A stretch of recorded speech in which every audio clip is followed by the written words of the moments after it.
Ready to go? Yep. All right, so for the last lecture of the day, we'll continue with our discussion of asymptotic symmetries. All right. So I've put on the board a summary of this morning's lecture. Let me just finish this real quick.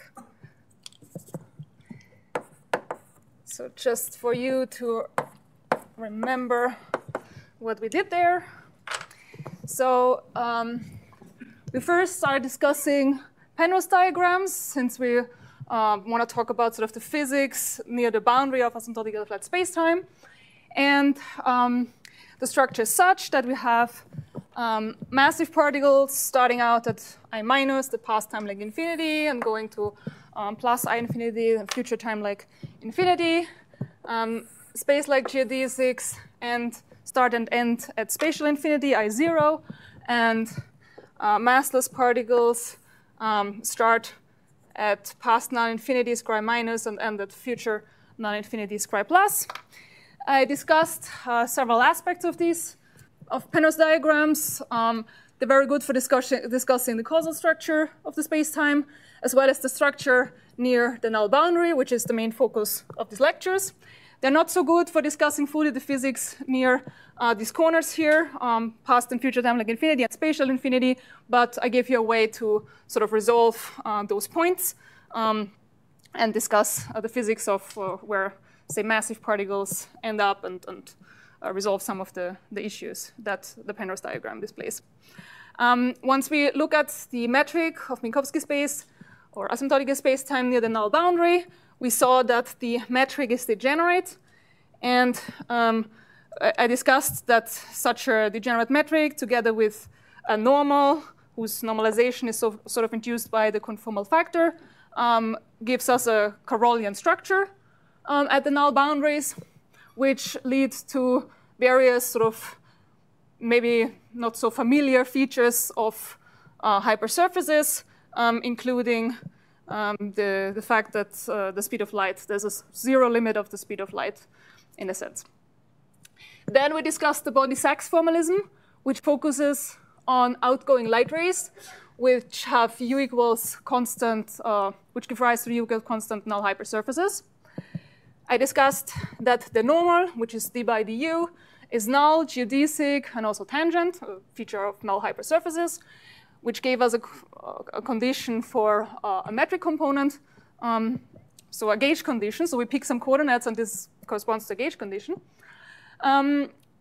We also said that along these outgoing light rays, we have U equals constant, R grows, and we want the angles to be constant, so the sphere doesn't rotate, which gave us another condition.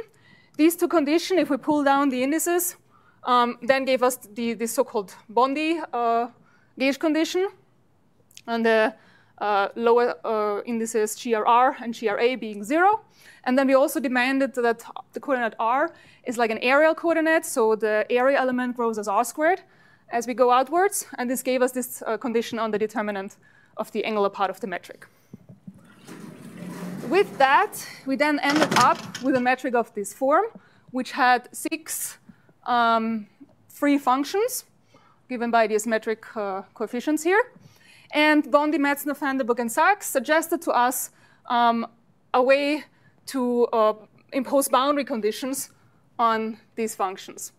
So the UU component, after the piece that, so first of all, we want this metric to go to the flat metric at large R, but then the subleading in R corrections should give us interesting, should capture interesting physical metrics, such as black holes or outgoing radiation. And they imposed that the UU component should have this 2m over R piece, where m is the Bondi mass aspect. The U over R starts with the -1 that gives us, that we need for asymptoting to flat space, and then a 1 over R square piece. The UA component starts at order 1, and then there's a subleading piece, which gives us the angular momentum aspect. And then the angular piece of the metric, well, it starts with R square and the sphere metric, and then the next term is this guy called CAB, the free data or the shear. And so we have these 3 functions, which are the Bondi mass aspect, the angular momentum aspect, and the gravitational data, the shear, which depend both on U and the angle coordinates. And in particular, M and NA are constrained by the Einstein equations. So the constraint equation of the Einstein equation constrains the evolution of the body mass aspect and the angular momentum aspect. And these dot dots on the right-hand side contain not only the stress tensor, but also this tensor called the news, which is just the U derivative of the gravitational data. And we saw that the gravitational data was symmetric and traceless, and so was a two polarizations, and so it's related to gravitational waves. And now what we're going to do in this lecture is we discuss the symmetries of asymptotically flat spacetimes, which is sort of the title of these lectures. So first of all, let me remind you of the isometries that we have in Minkowski space.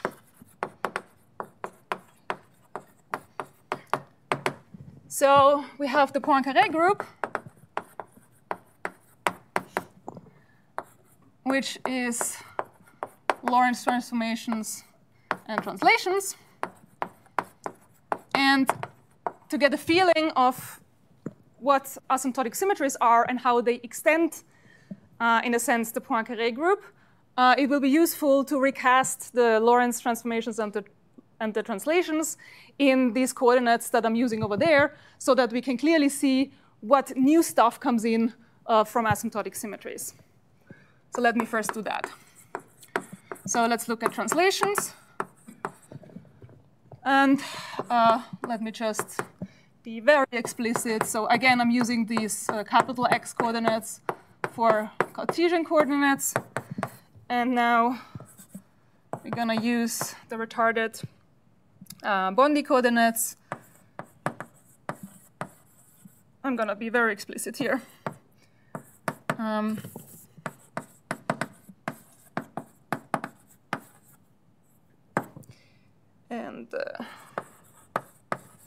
Okay, so Cartesian and retarded Bondi coordinates. And so what do we have here? We have d by dx0, which on the null boundary, so this is d by dt, so this is just d by du on the null boundary. I'm focusing on the future null boundary, but of course you can do this also at the past boundary. Translations in the x3 direction, you can do this exercise yourself. Is given by minus cosine theta d by du. And then a bit more cumbersome are the other translations, which I denote in this combination d by dx1 plus minus I d by dx2. And at the null boundary, this is given by minus sine theta e to the plus minus I phi d by du. So you see that the translations in Minkowski space define tangent vectors on future null infinity. All right, so much for translations. Then we have rotations. So jij xi d by dxj minus xj d by dxi. And here, let me just write down the simplest, which is rotation about the 3 direction, so j12, which, if you do the coordinate transformation, is just d phi. And the other ones are more cumbersome, so let me not write them. It's an exercise that you can do before you go to sleep. Then we have boosts.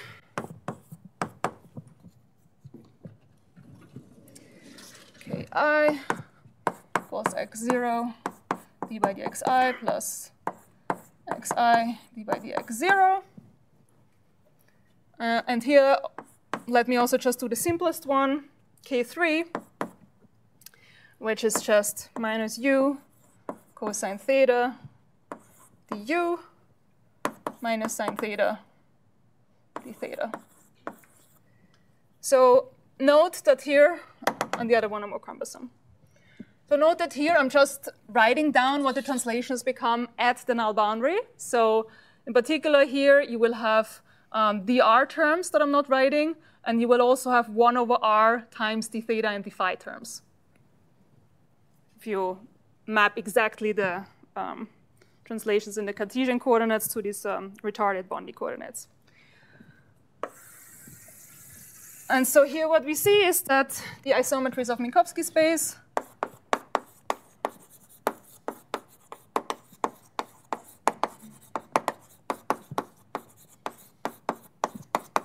they define tangent vectors on scri plus minus, which preserve the induced Carolian structure.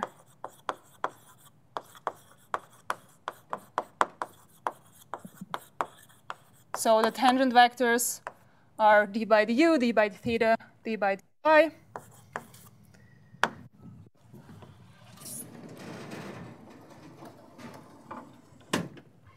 And I leave it to you as an exercise to, well, check that what I've written here is indeed true, compute all the other components here, and also the 1 over r pieces that I'm not writing here. OK, so now, in general, in principle, how do we get there? So, I mean, you know what translations and rotations and boosts look like, without blinking. But let me go back and discuss how you actually derive them, because we will then relax that way of deriving them in order to derive asymptotic symmetries. So, isometries from Minkowski space, a necessary and sufficient condition for a vector field psi to be an isometry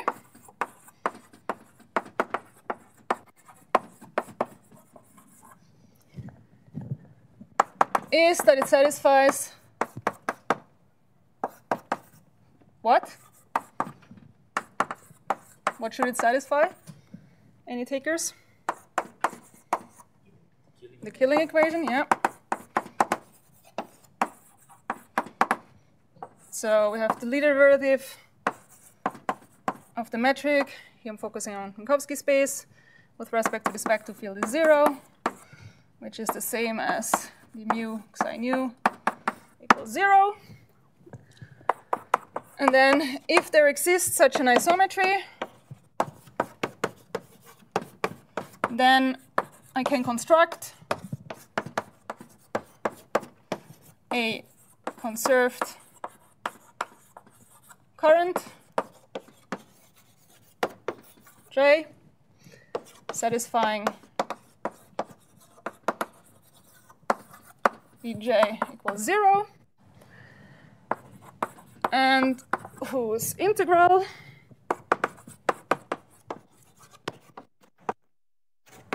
over an arbitrary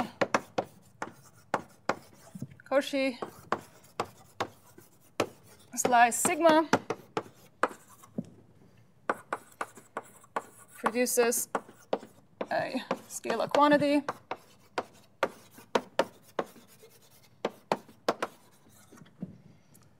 that is conserved.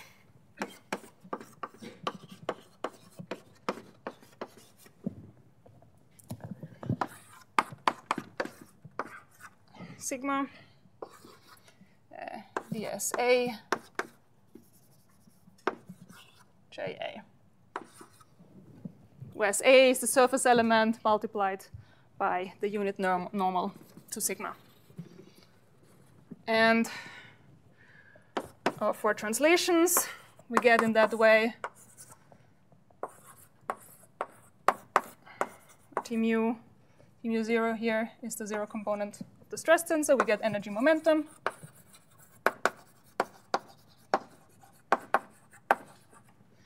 And mu nu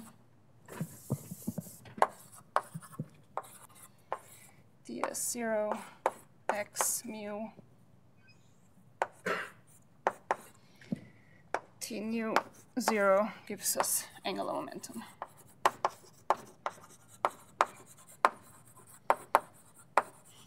Okay, so now we have recalled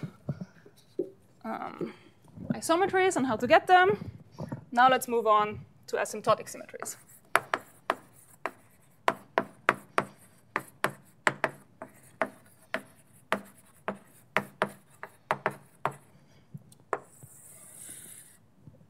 So now we can no longer demand that the Killing equation is exactly satisfied. We don't have exact symmetries, we don't have isometries in general. But what we can do is we can demand that the Killing equation is satisfied asymptotically.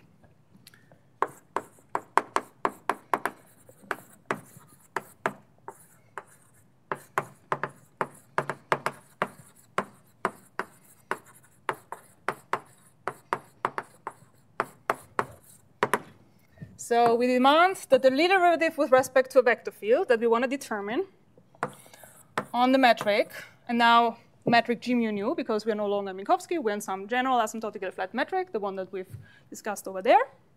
And we demand that this is approximately 0 as r goes to infinity.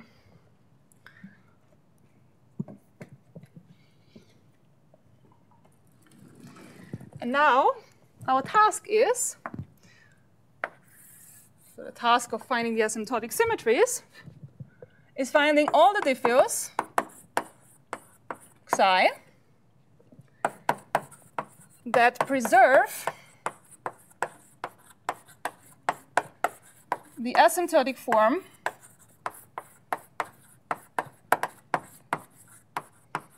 of the metric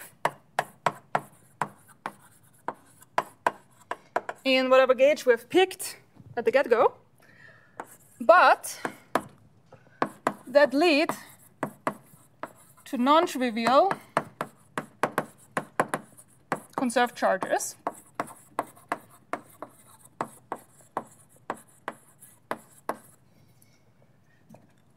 And by this, remember what I said in the very beginning of the previous lecture, is we can do gauge transformations or diffeomorphisms in the space-time. This is just to mean that there's compact support. And those will be redundancies of the theory. But we can also, and these will be called small gauge transformations or small diffeos. But there are also gauge transformations or diffeos that we do that are not trivial, that give us non-trivial conserved charges. These are also called large diffeos.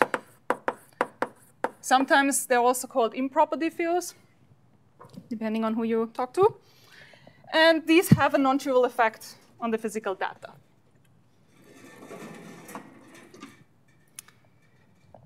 OK, so how do we find those? How to find the asymptotic symmetries? Let me abbreviate this by AS. So there's different approaches, but the one that I picked already by writing down this asymptotically flat metric, we picked the gauge.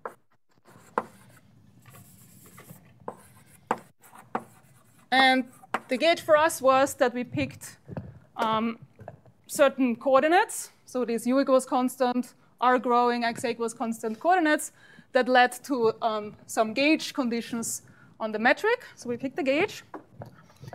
And then we have to impose some boundary conditions.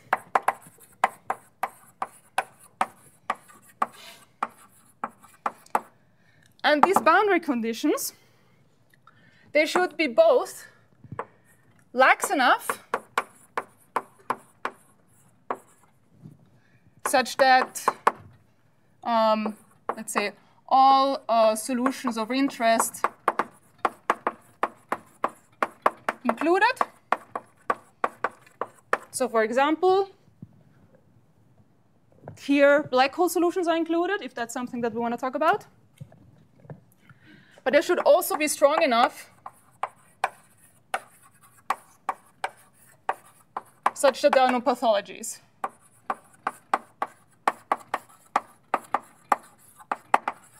So for example, if we find infinite charges or infinite fluxes, that's kind of nonsensical. So we want to avoid that. So we have to put strong enough boundary conditions. And then what we have to do is then find all the gauge transformations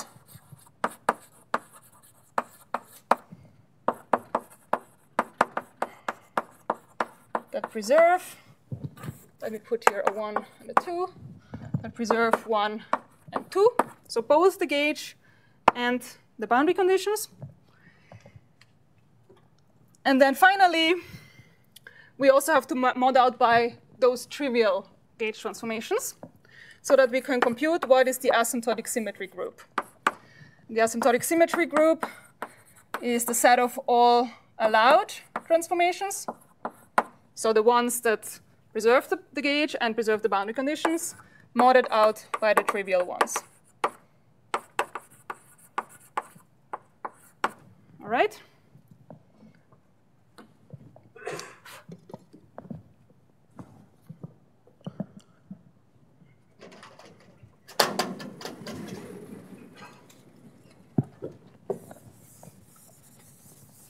Any questions?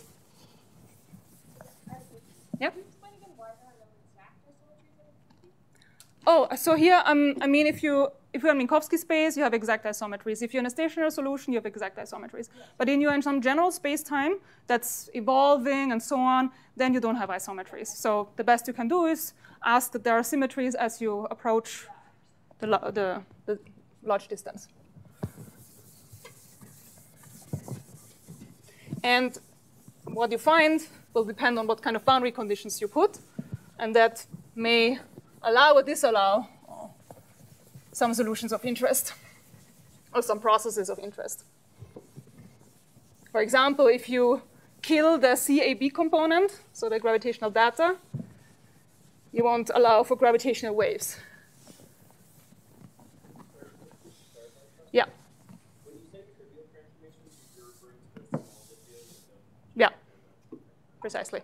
And maybe this is putting it back. Are we going to find that those are transformations continuously connected to the identity? We will find that those have zero asymptotic symmetry charges. Yeah. All right, so now the question that I want to set out to answer is the question that BMS asked, which is what are the asymptotic symmetries of Einstein gravity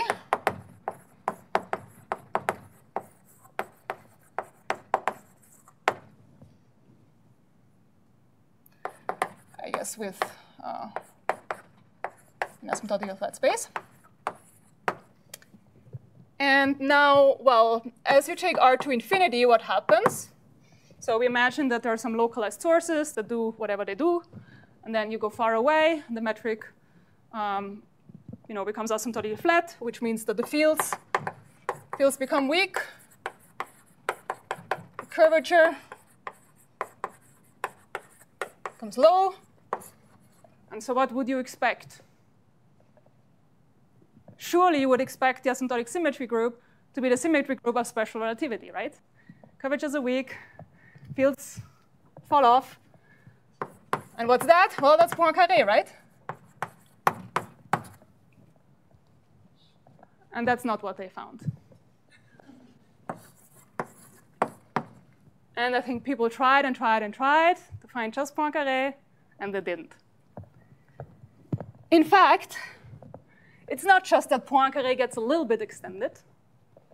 It is that it gets infinitely extended.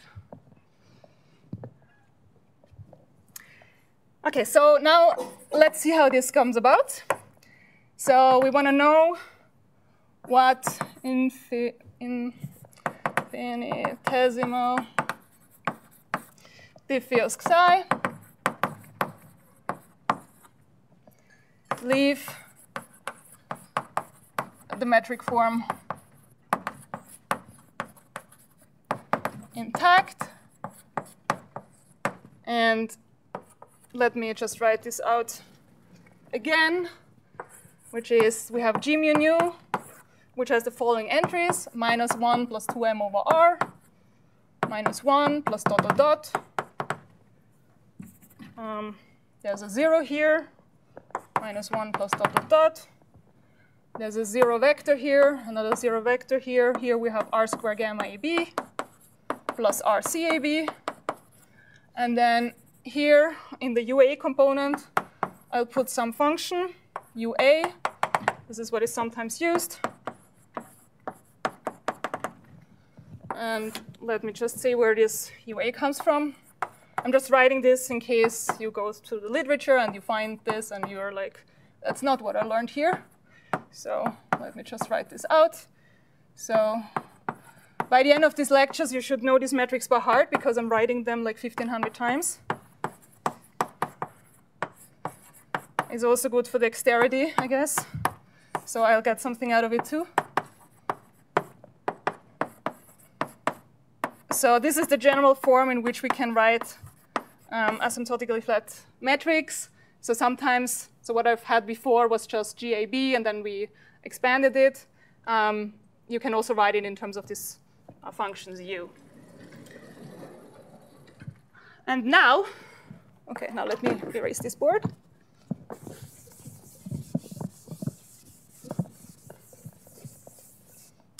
Actually, this was useful, but okay.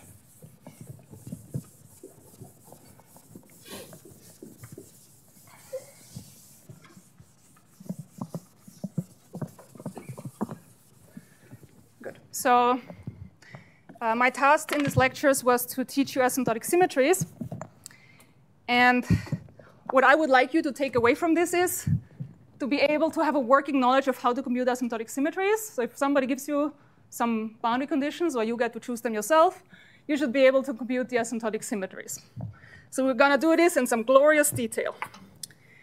So we want to find, I'm writing this once again, all the xi's such that the real derivative of the metric, this one, is approximately 0 as r goes to infinity, and is exactly 0 for the components that are 0 here, so the ones that we picked to be 0 by our gauge condition.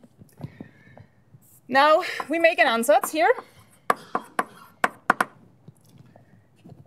which is consistent with translations, which we do believe they are to be near the null boundary, which has this vector field psi u start with an order 1 term.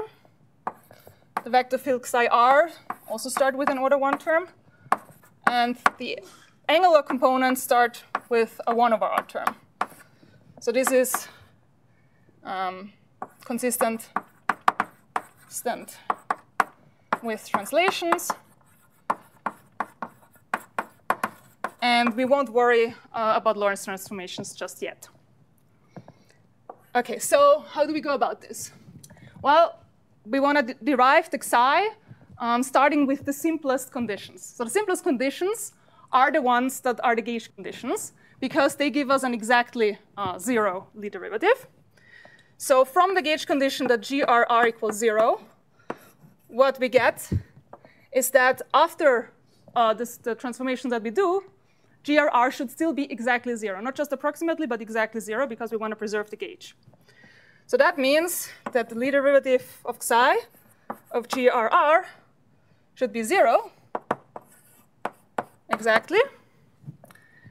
And now I need to maybe write down something in this box here. So just to remind everybody, the form of the Lie derivative, and then I can read it off from here.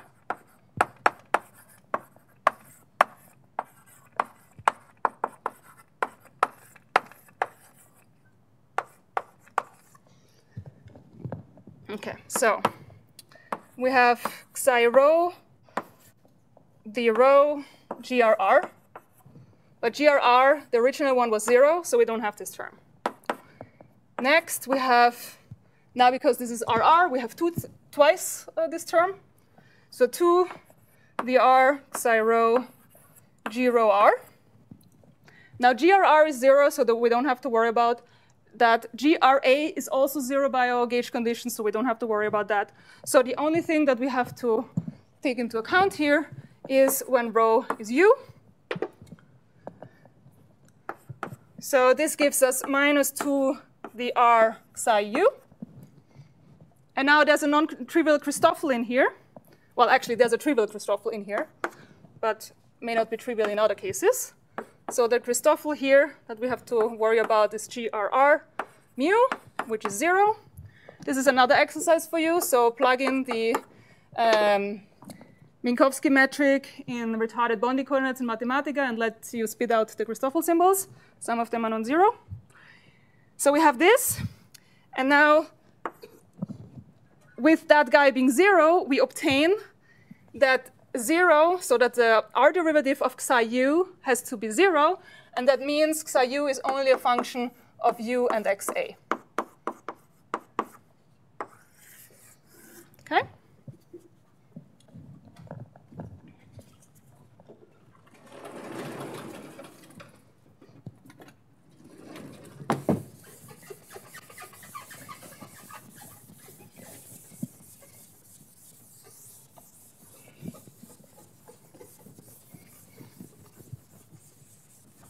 OK?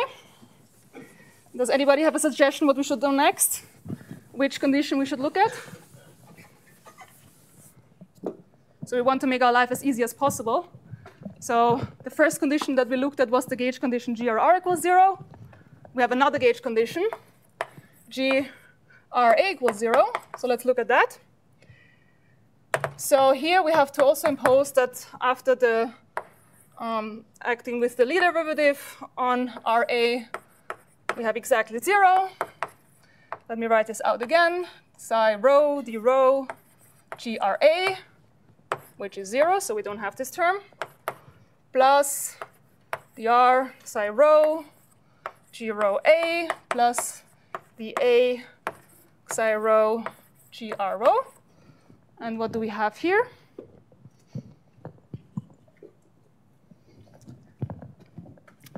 So here, in principle, we could have either u or an angle direction.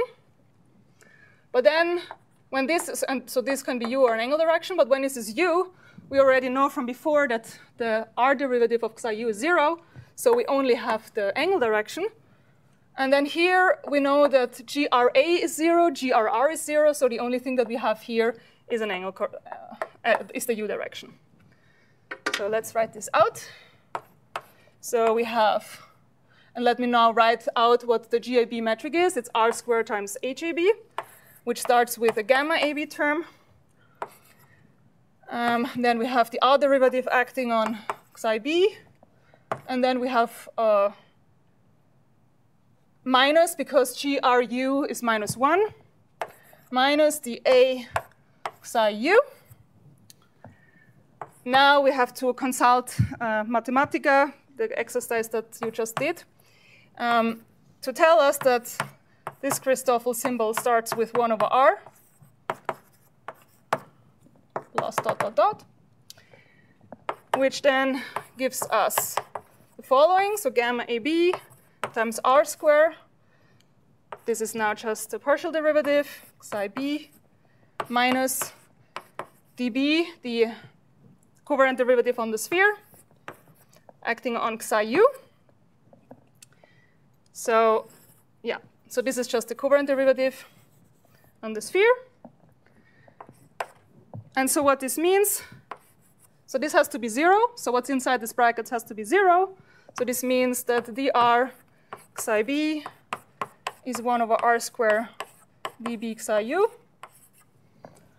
from which we read off that psi a, once you integrate that, is minus 1 over R dA psi u.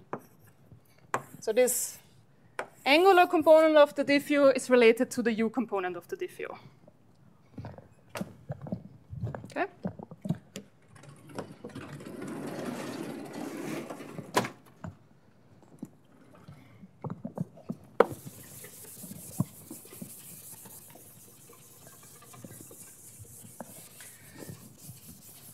So now we have exhausted our simple gauge conditions.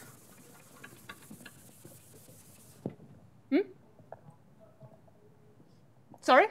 Oh, that's a 1, sorry. Yeah, please scold me for not writing. Oops, that's not better. Like this.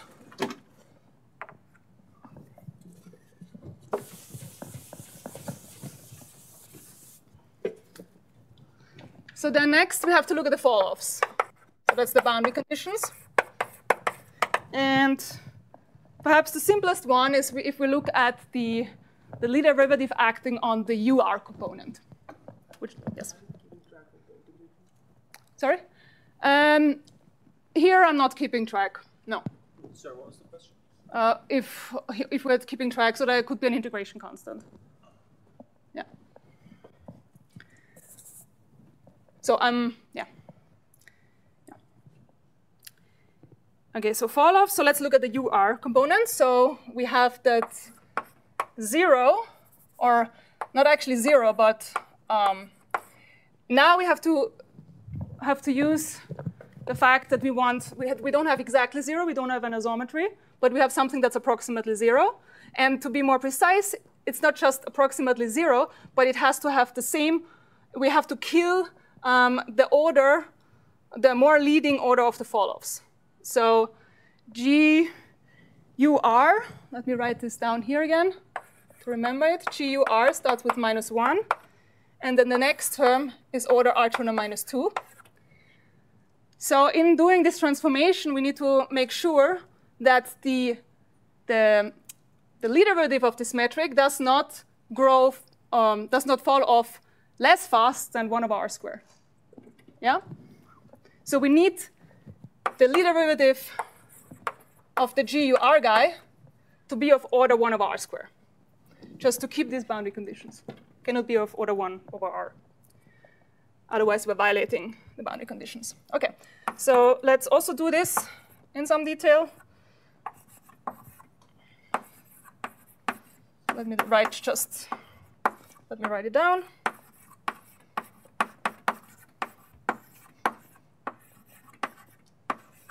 So now you can maybe help me with what we have, since you are now experts in the metric fall-offs. So what about this term?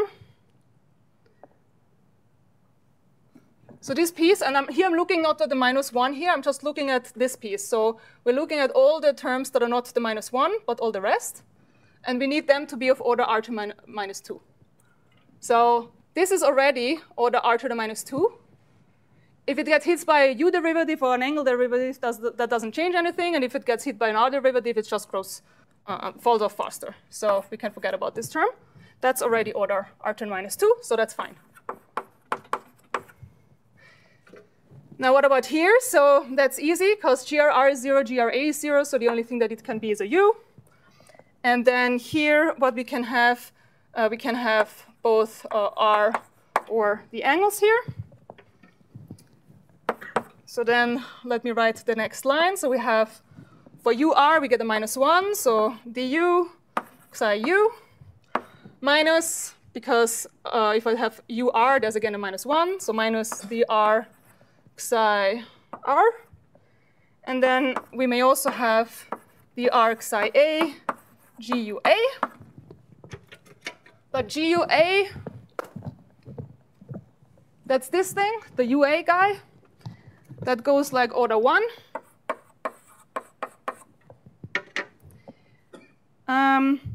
And this piece here, psi a starts with a 1 over r. So an r derivative takes it to 1 over r. So this also goes like r to the -2. So we don't have to worry about it.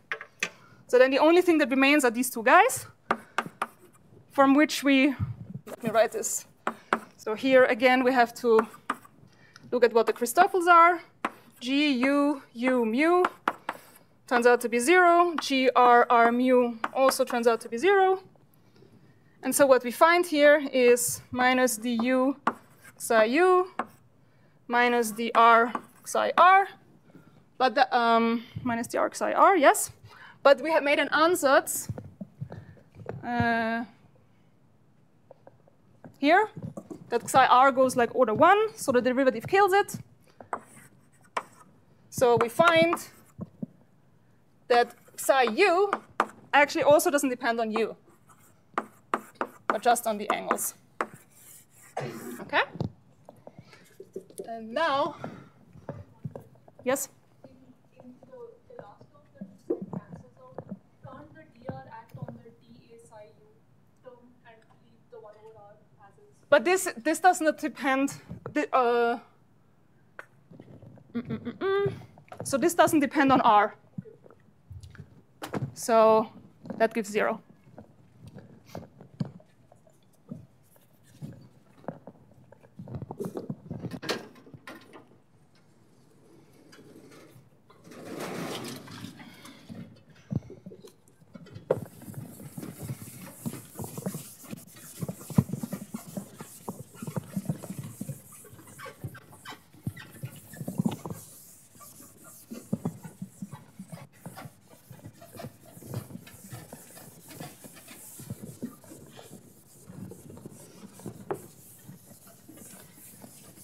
Okay, so now the last piece. We also have a condition on the trace of the metric. Well, the AB component anyway. And we can use that. Okay, question. Should I also show in detail this piece, or do you want to do that as an exercise, or do you believe me? I believe you. Okay. Any other opinions? Everybody believes me? Does anybody want me to do that in detail? Okay, then I'll leave it to you as an exercise. Exercise, which I'm sure you will all do. There will be a quiz at the end. So here you want to show that GAB, the derivative of GAB, is 0 using the same kind of steps that we did so far. What this gives you at the end of the day is that the R component of the diffeo is 1/2 times the Laplacian. So this is dA, Laplacian on the sphere, psi u. And now we can put all of that together. So what we found was that the u component of this diffeo does not depend on R and not depend on u. So it's a function of the angles. Let me call it F. We also found that the R component just now, or you will find it in the exercise that you will surely do tonight, d square of F, and then the angular piece that we have derived before goes like -1 over R dAF.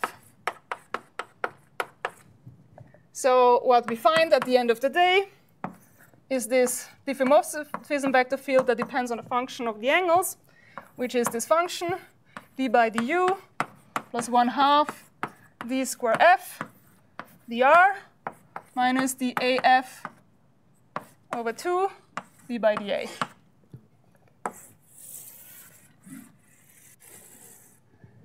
And this, ladies and gentlemen, is the diffeo that BMS found. What is it? So we have time and space translations. So the ansatz that we made was consistent with translations, so they should be somewhere here. And indeed they are. If we take this function f to be certain spherical harmonics, the L equals 0 and 1 spherical harmonic, then we recover translations in these coordinates. So maybe let me say this in more detail. So psi of y 0, 0 is dx0. Psi of y 1, 0 is minus dx3. And then psi of y1 plus minus 1 is minus 1/2 del x1 plus minus I del x2.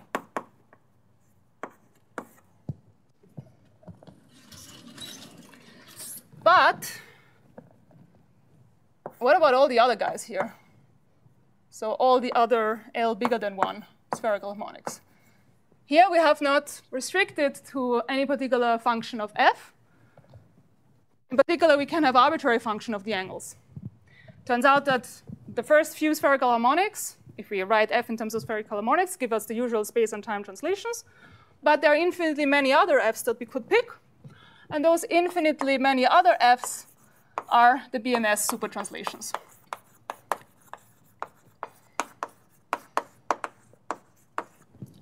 So we can write down an expansion.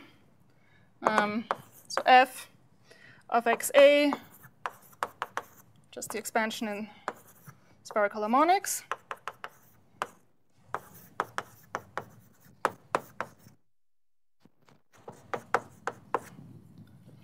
Yep. And so we go from 1 plus 3 translations to infinitely many translations. And that is what I said before, that instead of arriving at just the Poincaré group, which is just the usual translations and Lorentz transformations, now we get, well, still Lorentz, but we get an infinity of translations, which are called supertranslations. Any questions? So this was the result from 1962, and now you know how to derive that.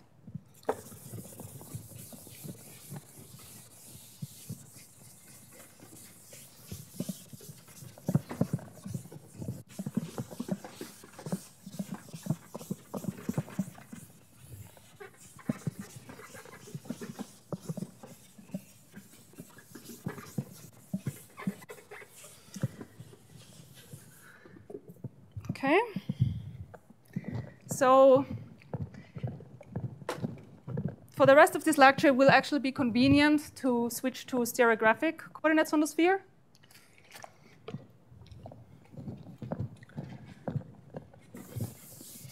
Also in light of the next 2 lectures.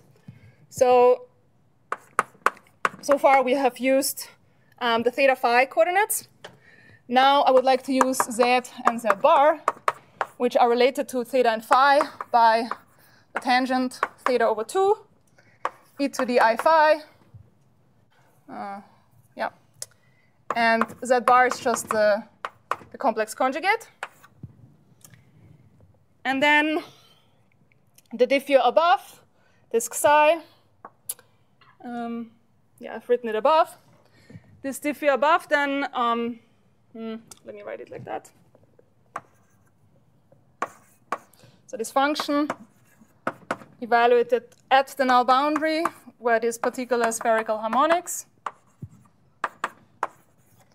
And then writing this down for the record, because we will see this form later on.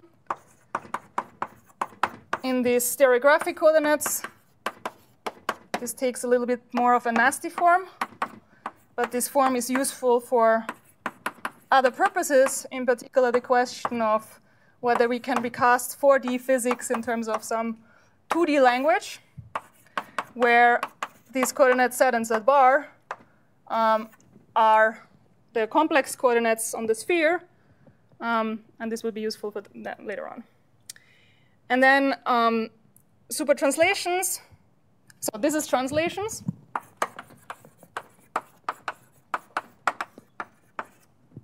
And supertranslations is then just any f of z z bar.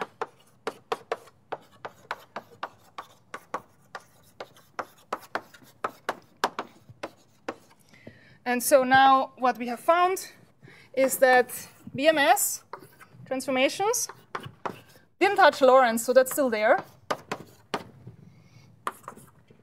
And instead of having just translations here, we find supertranslations.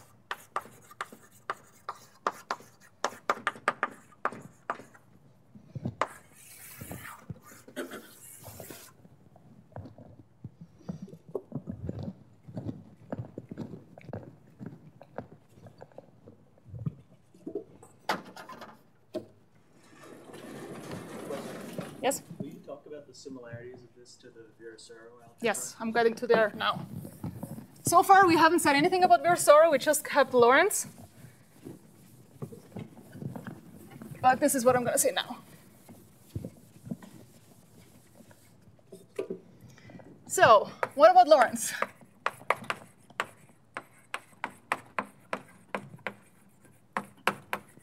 And by this, I mean, does the Lorentz group also get infinitely enhanced? Is there also something interesting to say about an infinite extensions of Lorentz transformations? Let me first also write down the rotations and boosts in this stereographic coordinates. So the J12 rotation around the 3 direction that I've written before in these coordinates is given as follows. Takes a very simple form. And boosts,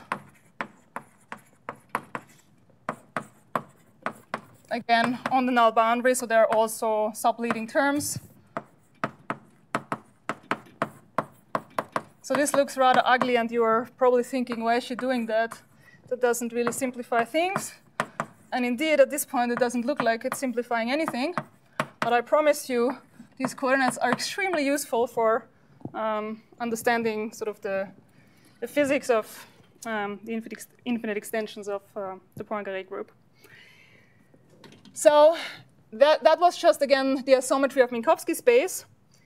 And now you run through the same game as before. You make an ansatz for a diffeomorphism that acts on the metric. And you want to recover both the rotations and the boosts, like these here. But you also, you want this ansatz to be relaxed enough so that it potentially includes an infinite extension. So given your enthusiasm in going through these detailed derivations, I will not do that. I will just give you the result, which you may also frown upon because it is also not very simple looking. In particular, okay, let me just write this down for now.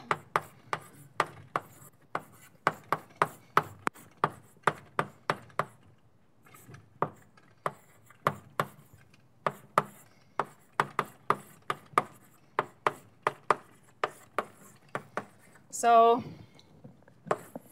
this is the diffeomorphism vector field that Barney and Crossard wrote down in attempting to extend the Lorentz group to an infinite dimensional group. And if you pick here, and that's why I've written these rotations and boost over here. Oh, there's too many, yes, you're right. This is dA.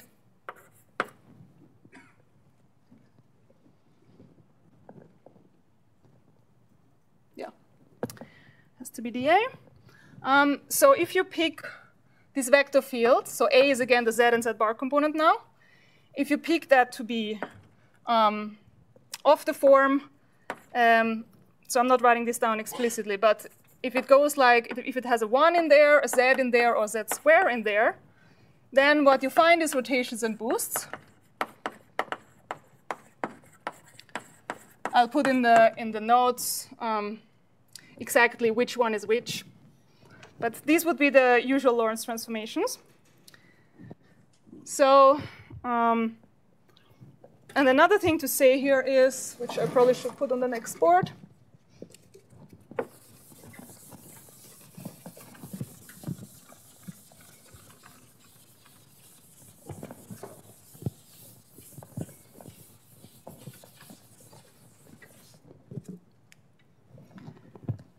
So in doing the exercise that you didn't do to arrive here, there is one thing that you have to demand is when the vector field acting on the AB components is of order R. So let me do this for one particular component, the Z bar component of the metric, which is of order R. So there was a leading piece. Okay, maybe I should say this. So we have gamma AB. But if I write this in the Z bar coordinates, this is given by 2 over 1 plus Z bar square. And the Z bar component, or the ZZ component, is subleading in one of R. So this has an R square multiplied with it, and so the next term is multiplied by an R, so that's of order R. And so this has to be of order R. So we have to demand this, so blah, blah, blah, blah. You go through the exercise, and you will find that dz bar on yz has to be 0 for the boundary conditions to be satisfied. Now, what does that mean? That means I can write yz as a holomorphic function, so some powers of z. But as you may remember from your CFD class, Only vector fields that start with z square, z, and the constant are actually good killing vectors on the sphere. So these are global conformal killing vectors on the sphere. So they satisfy this global conformal killing equation. And why is that? Why can it not be said with some other power? Does anybody remember?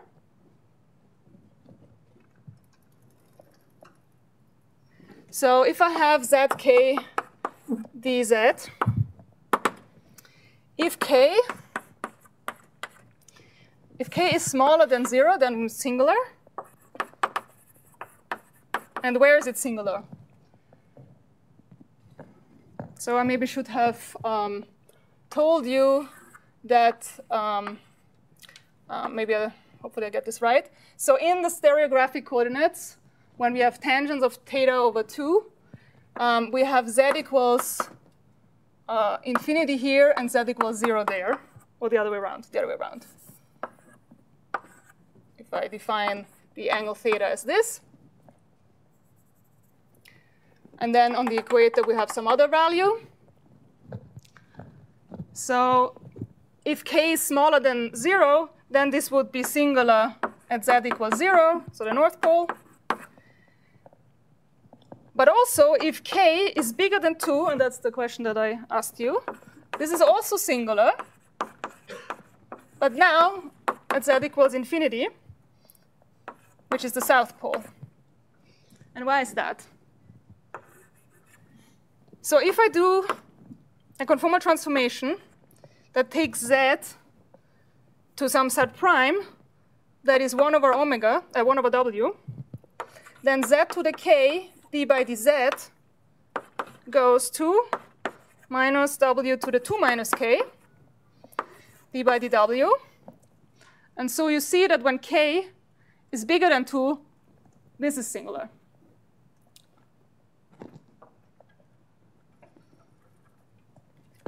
So the only conformal killing vectors that are everywhere well defined on the sphere are these guys. And these happen to coincide with the y's that I gave you here, which comprise of the rotations and boosts.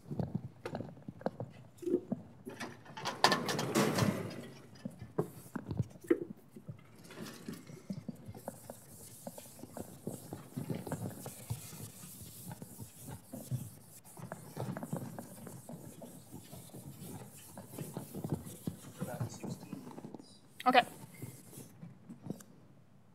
Perfect.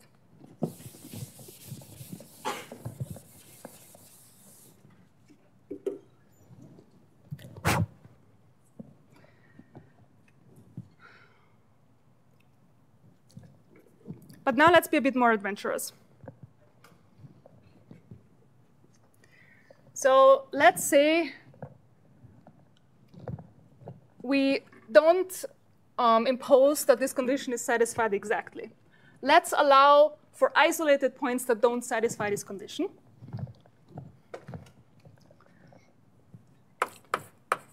So let's write this vector field as an expansion in powers of Zn, and let's n be anything. That turns our global conformal killing vector into a local conformal killing vector. And if I then if I restrict it to this range, then we would recover the global one.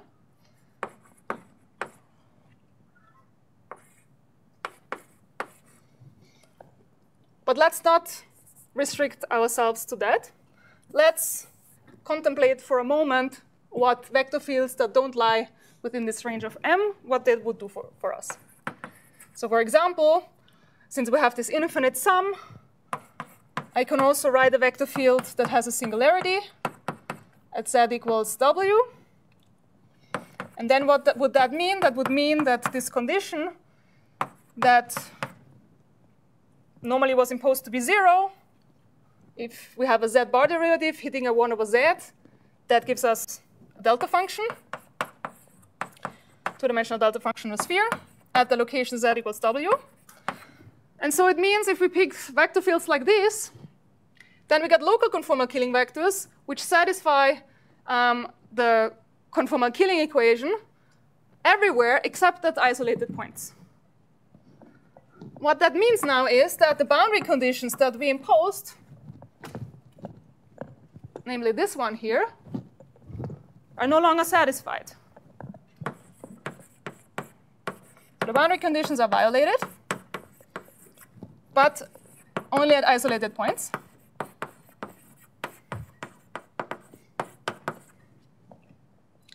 And this was interpreted as a physical way to interpret this violation of isolated points is that if we have our asymptotically flat metric and we have cosmic strings piercing the S2.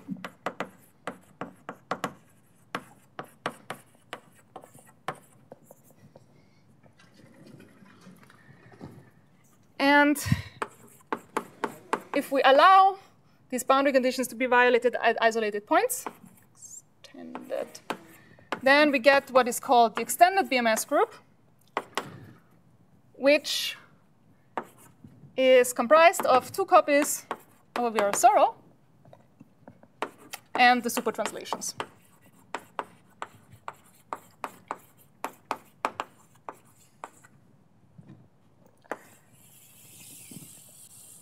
We'll talk a bit more about Virasoro, but if you remember your CFD course, you will remember parameters. Where do I have space? You will remember that when you look at the stress tensor and you look at the Noether current that you construct from the stress tensor, that there is a symmetry parameter in there, and the symmetry parameter can be any power of z. And in this way, by allowing for this behavior in 2D CFD, you find that the global conformal symmetry in CFD is enhanced to a local conformal symmetry, this infinite enhancement. And what we're seeing here is that if you allow more relaxed boundary conditions, you can enhance the Lorentz transformations to what is called superrotations. So this piece here, because it extends the boosts and the rotations to Lorentz transformations that depend on the angles. In a more, there are infinitely many different options that are labeled by this vector field, which can take, you can have any coefficients there and any powers of z. So this is a holomorphic vector field, but it still has infinitely many choices. And these are the infinite extensions of the Lorentz group.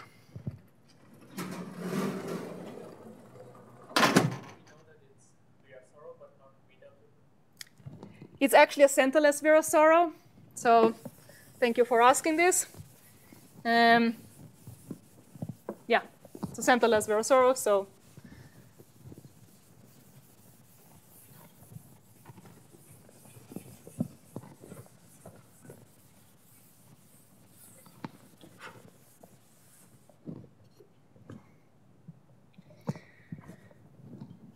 okay, so now we have relaxed a little bit the boundary conditions, and we got this infinite extension of Lorentz transformations. But what if we are a bit even more adventurous, and we, instead of taking this vector field to be holomorphic except for isolated points, what if we let it be an arbitrary function of z and z bar? So this is what Campilli and Lader called the generalized BMS group, where instead of having Virasoro times Virasoro, we now have diff S2. And we still have the super translations.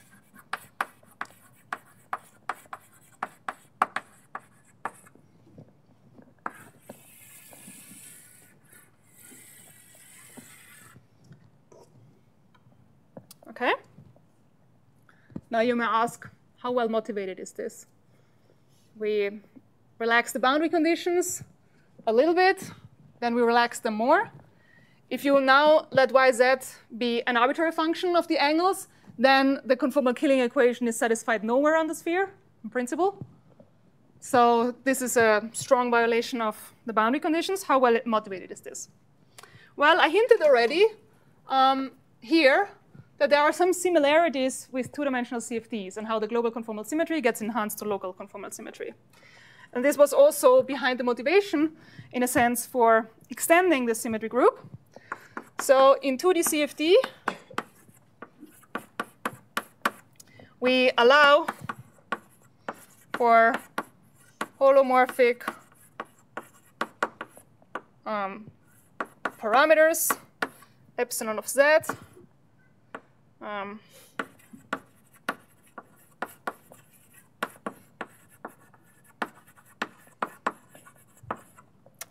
for the stress tensor.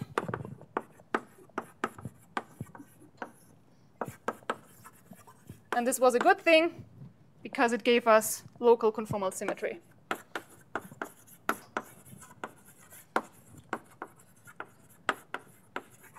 In any quest for a holographic principle for asymptotic flat space, we would very much like to have a CFD living on the boundary. There's a candidate which is a CFD that would live on the two-dimensional sphere. If that was a two-dimensional CFD, we better have local conformal symmetry.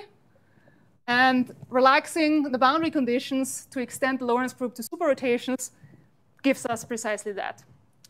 And it's not just that we have this fantasy that there could be a holography in asymptotic flat space, but actually the physics of the infrared aspects of quantum field theory, so the universal properties of quantum field theory, they are actually related to asymptotic symmetries. And the way in which they're related are precisely by symmetry parameters that allow for relaxing these boundary conditions. So this is something that shows up in the so-called soft theorems, which we will discuss tomorrow. And we will see that these symmetry parameters that I've written down here, so this one in particular, will show up in a certain rewriting of soft theorems of quantum field theory for gravity by rewriting it in a different basis. So there's no mystery that's going on. We're just taking some standard quantum field theory result, writing it down in a different basis that we can do, and then we will find that these vector fields somehow pop up. One question. Yes? Why do we get a bigger symmetry group than in cos t? Just because we are putting some constraints on this for the metric, and we still get a. Is this a philosophical question or a physics question? Because if it was philosophical, then I cannot answer it. Physically, people tried to come up with boundary conditions that just give you the Poincaré group, but failed. So if you make them too strong, then you lose all the physical spacetimes of interest, and then you relax them a bit, and then you find this, or rather this over there. As far as I know, nobody has found a way to restrict what I've written over there a little bit, such that super translations get kicked out. And that's the issue here. And you may think this is a problem, but actually it turns out to be a feature. And it turns out to, well, let me just give this appetizer. So we have, and I think I'm out of time, am I not? You have about 5 minutes. OK. So as an appetizer, here we have talked about asymptotic symmetries, which has to do with long-distance physics. In quantum field theory, the analogous statement would be low-energy physics. So it turns out that quantum field theory has certain universal behavior when you take the energy of a massless particle in a scattering process to 0. And this is known as soft theorems, which we'll discuss tomorrow. And there's another piece of low-energy physics, which maybe sounds the most physical, which is memory effects. And you may have heard that LIGO and various other experiments are actually hoping to measure the gravitational memory effect in the not too distant future. And it turns out that these three pieces of low energy, long distance physics, they're actually related, which is why I've drawn these lines between them. And we'll discuss some of these relations tomorrow. Maybe let me give you as an appetizer. Soft theorems and memory effects are actually exactly the same thing if you do a Fourier transform.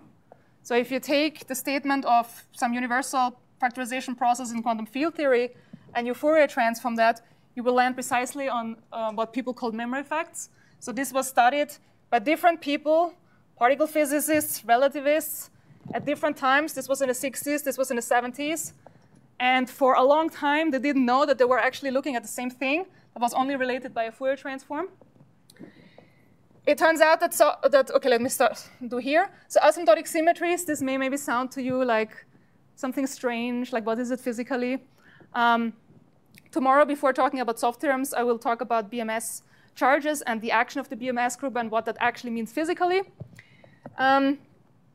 So what it means physically, well, we discuss one aspect tomorrow, but I can tell you now as an appetizer that you can understand the action of an asymptotic symmetry transformation as in terms of memory effects.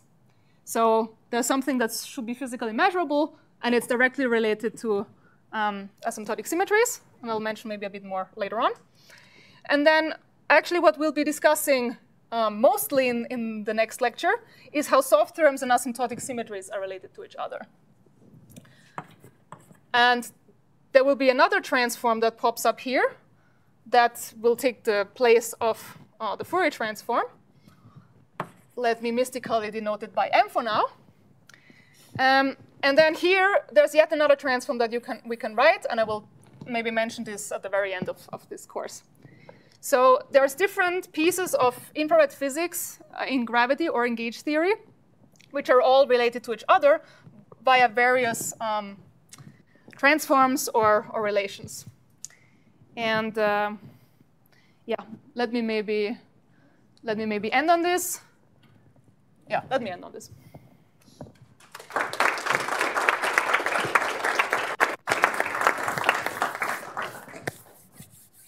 Time for a few questions.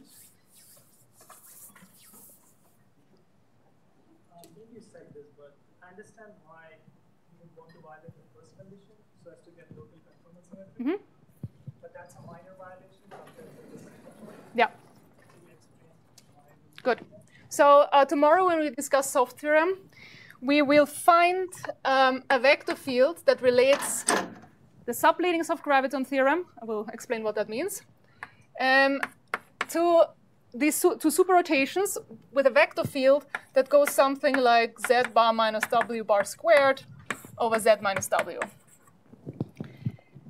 I will, in the last lecture, give a motivation for this guy that comes from arguments that just use tools, CFT techniques at the boundary, which gives an independent way of precisely landing on such vector fields. And you see this is a vector field that's not holomorphic up to isolated points. It's some non-meromorphic function. One motivation for this arbitrary dependence on z and z bar is that also supertranslation could be arbitrary functions of z and z bar. You might want to have this vector field be smooth. So there's various motivations from relativity to have not just holomorphic functions, but non-holomorphic functions. And this particular vector field will show up in the soft theorem. And we will also see that if you do an analysis of what are all the symmetries and the conserved quantities in CFT, we will land on conditions that will also allow for such vector fields. We'll do this in the last lecture. Yeah. Question. Do you still get a BMS group for the asymptotic symmetries if higher temperature correction is needed in the symmetry? Oh, that's a very interesting question. Could you repeat the question? The question was whether if you allow for higher curvature corrections, whether you would still get BMS. I would think that you would still get BMS, but maybe something else. Maybe you have to change the boundary conditions a bit. Honestly, I don't know the answer. I'm not sure if people have looked at this. Let me say maybe here that for asymptotic symmetries in 4 dimensions, there are still many open questions. In particular, if you allow these violations, this or this one, what is the gravitational phase space? Charges are actually divergent. You have to renormalize them in a certain way. But there's still open questions at the very basic level here.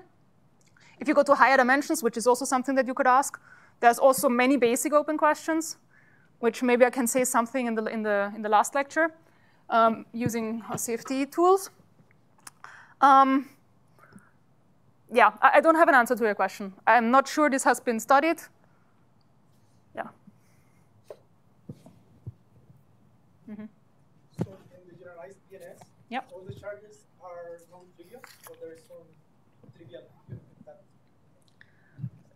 The trivial ones would come from the trivial transformations that we want to mod out by. But if we cannot compute the charges, how do we know that? Oh, we can compute the charges. We'll do that next time. So I will give you the charges. And then you will see that if you pick YZ to be of that form, that will recover the charges associated to boosts and rotations. And if we pick them to be some other dependency on the Zs, we'll find different charges, non-trivial ones.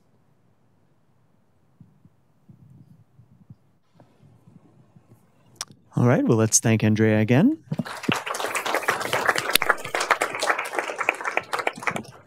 And we will see you all tomorrow.